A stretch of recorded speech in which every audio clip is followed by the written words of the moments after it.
Welcome back to Around the World with Dane Waters.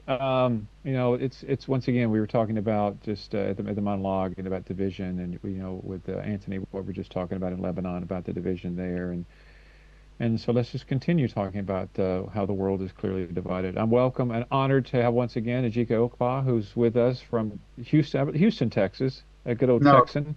no, Yeah. Dallas Oh, wait, better no, than Dallas. Oh, I'm sorry. How dare I? How dare I insult you like that? But anyway, from Dallas. Um, the home of Jerry Jones. But anyway, it's good to have you on the show. It's always listen. It makes me humble when I realize that people get up in the middle of the night, literally, to be on the show. So I appreciate it. well, thank Um, you. well, let's talk about well, first of all, the main topic we're supposed to talk about is what's going on between about the Palestinian state. But I'm going to ask something that I swore to myself I would not ask and talk about. But as an American, and you're there. I would like to get your take, if you want to talk about it, is that on the Charlie Kirk assassination. I mean, what is your take on that? I mean, you see how much division is happening in America because of it. Do you have any comments about that? Well, yeah, thank you for asking. Actually, I met Charlie Kirk 2021, in Dallas when they had the CPAC. We talked. I heard his views. Since then I've listened to what he had to say. It's very unfortunate in today's America that because of divergent of views, somebody wants to kill you, as opposed to, I agree or disagree. So it's just sad. I was saddened and I'm still saddened by the fact that somebody actually went and targeted him and shot him and killed him. And it's, created a lot of uproar. And then a lot of people now say, hey, we want more of Charlie Kirk. Uh, what what what that will lead to in terms of our politics, I don't know. But remember when Trump was running, there was three attempts on his life, and again for the same views of what he stands for, and it's very unfortunate in America. And then you hear people on one side cheering for it, and again, why? My thing is why I didn't come to this type of America, but I'm not leaving America either. I'm just gonna stick it out here and express my views the best way I can and vote the best way I want. So Well, that's it's very important because yeah, as you know, I mean, I've been involved in political campaigns for almost 40 years, and political campaigns are very tough. People say things. It's vitriol on both sides, and mhm. but there's no justification, zero justification. I mean, Charlie Kirk was 31 years old.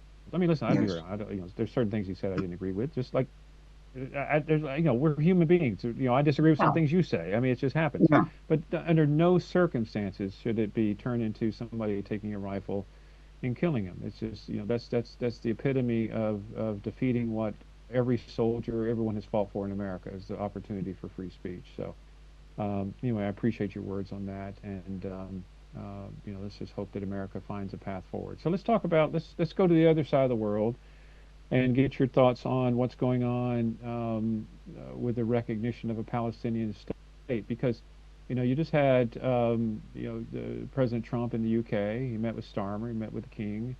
Um, now you have the UK, Australia, and Canada, the largest English-speaking countries in the world, now coming out and recognizing a Palestinian state, and Trump has refused to. So I don't know where you want to take this conversation, but what do you think first and foremost about the recognition of the Palestinian state? well, again, the world is always in flux. The always things being said since the creation of Israel in 1948. You know, every day since then, we have heard things. People have won Nobel Prize and on the situation between the Palestinians and the Israelis. But what have we gotten? If these countries are coming down and recognizing it, what does it really mean? It does it mean that the challenges and the conflicts in in that part of the world is going to be resolved and people are going to respect their recognition. And then all of a sudden, there's kumbaya, peace, peace, peace. But so it is good that they're stepping forward, but until this idea of love thy neighbor, you don't have to love thy neighbor, but you can tolerate your neighbor, and in order to live, peacefully. But if the Israelis and the Palestinians don't see eye to eye, and no matter what the outsiders say, and they still go find ways to undermine each other, that part of the world will never have peace. And America, you know, might come out and said, okay, we recognize the two party state. What does it do? Just take it as a family situation. When two people don't want to be together as husband and wife or boyfriend or girlfriend, or however it is they want to do it, then go your separate ways and then find a reason to tolerate.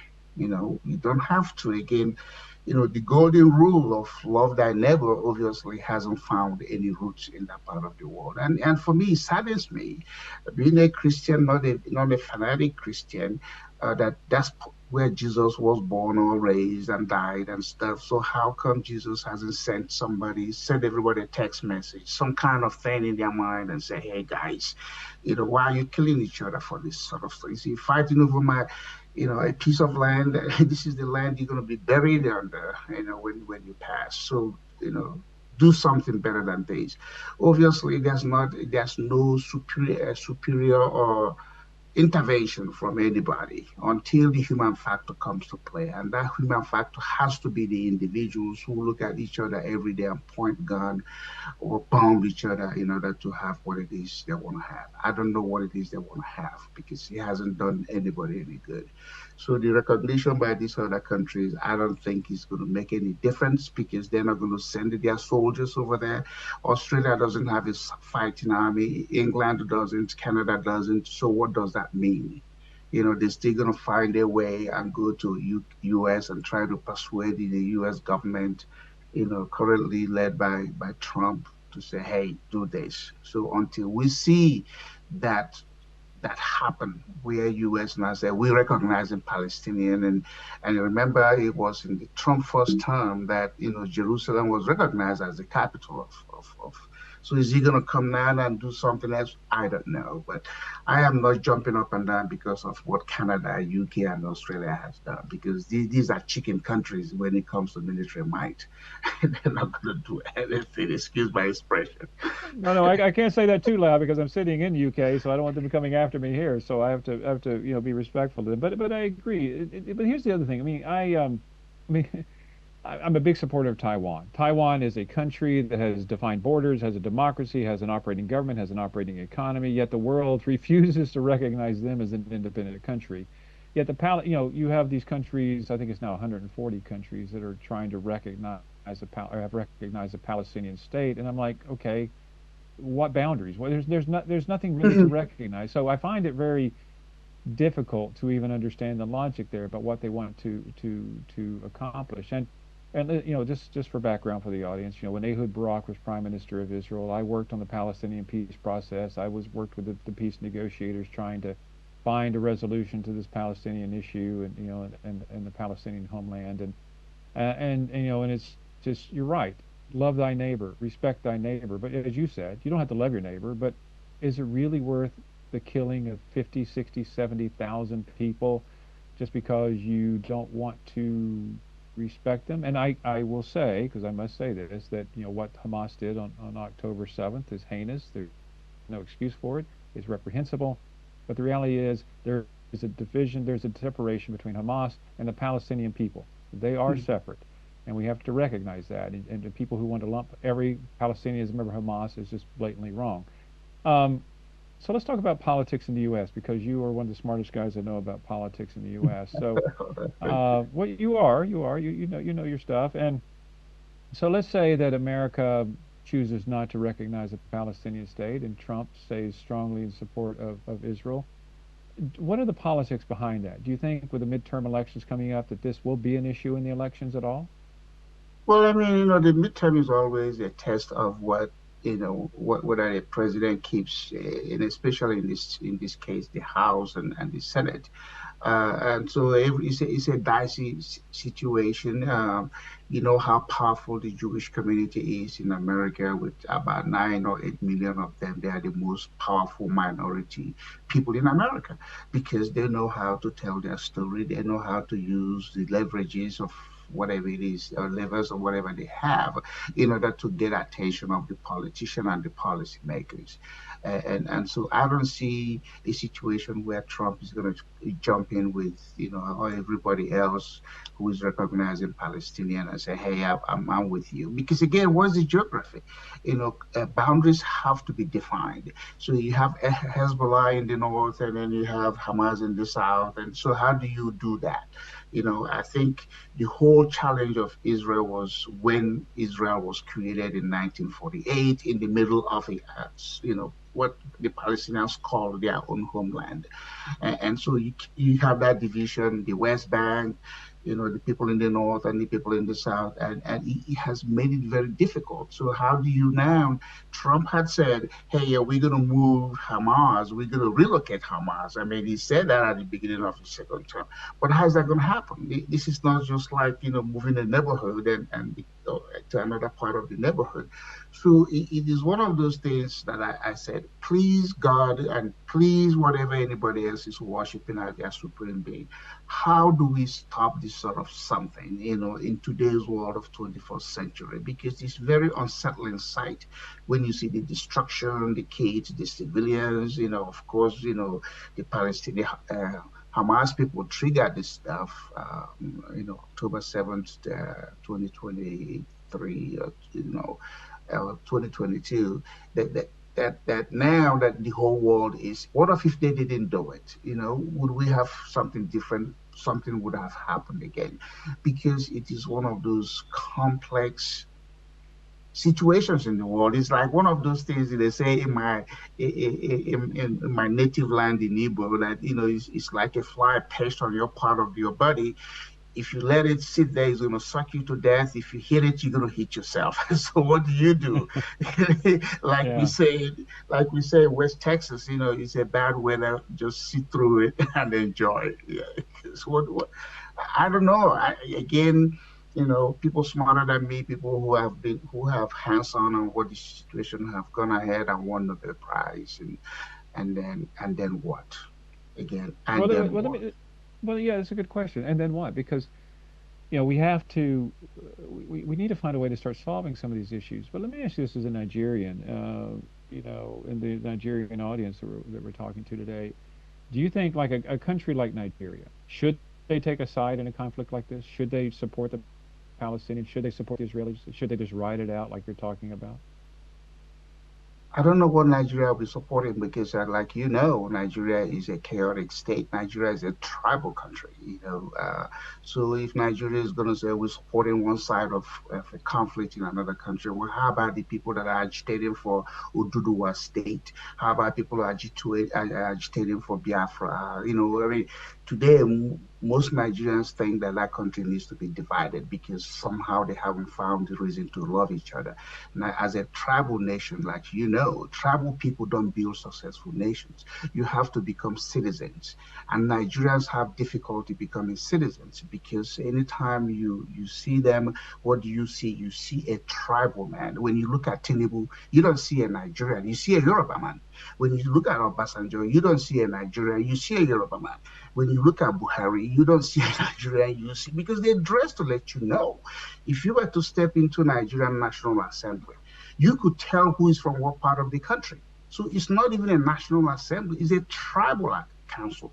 Because it is hard for you to have come from one part of Nigeria and go to another part that you have spent most of your life to be able to participate in that politics. It's very unlikely a Sokoto man would be the Obi of Onitsha, even if you are born in Onitsha and you're smarter than everybody in Onitsha, or vice versa. So until those things are resolved, I don't think Nigeria should participate on international issues that has to do with people agitating for their rights, because then in Nigeria, is a very tough situation. So Nigeria should just be quiet and say, hey, like we say in Dallas, may you all get along, may you all get along. Well, listen, I agree with you 100%. I mean, it's interesting. It's always it's like when you're flying on a plane. You always take care of yourself before you take care of your Mhm. child sitting next to you. And then this is the thing. Nigeria has so many issues. And divisions. It needs to be addressed. But let me ask you this question: do you think there's any chance that what you're seeing in the Middle East between the Palestinians and the Israelis, do you think that that type of conflict could consume Nigeria? Do you think you just said that people want it to be two countries? Do you think that Nigeria is heading in a direction where it could end up being, fighting for two different states? I don't think so. I mean, the first attempt of Nigerian people wanting to secede was the Biafran thing, and we know how that ended. And then when you look at the basic nature of the Nigerians are the people, you've heard the expression, suffering while smiling. You know, they are basically docile people. It's a top-heavy culture. From their villages, their chiefs and the Igwes and the Obas and the Amainables and Oni suppress them.